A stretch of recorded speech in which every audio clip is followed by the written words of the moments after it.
रात्रंदिवस एक करून डोळ्यात तेल घालून तुम्ही परीक्षेची तयारी करता आणि ऐन परीक्षेच्या दिवशी तुम्हाला कळतं की तुमचा पेपर फुटला आहे. काय अवस्था होईल तुमची?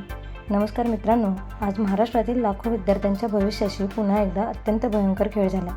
आज 28 जून रोजी होणारी TET म्हणजे शिक्षक पात्रता परीक्षा शासनाने ऐनवेळी रद्द केली.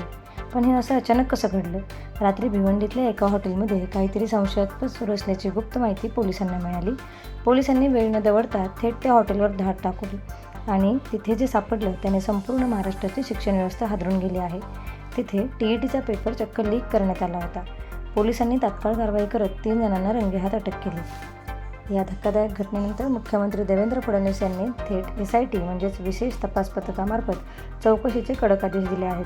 पण मित्रांनो, मोठा प्रश्न हा आहे की विद्यार्थ्यांच्या कष्टाचा असा बाजार कधीपर्यंत मांडला जाणार? या वारंवार होणाऱ्या पेपरफुटीवर तुमची प्रतिक्रिया काय आहे? तुमचा संताप कमेंट बॉक्समध्ये नक्की सांगा आणि अशाच ताज्या अपडेट्ससाठी चॅनलला लगेच सबस्क्राईब करा. नवनवीन बातम्यांच्या अपडेट्स सर्वात आधी मिळवण्यासाठी आमच्या मराठी न्यूज लाईव्ह या चॅनलला सबस्क्राईब करा व बेल आयकनला हिट करायला विसरू नका.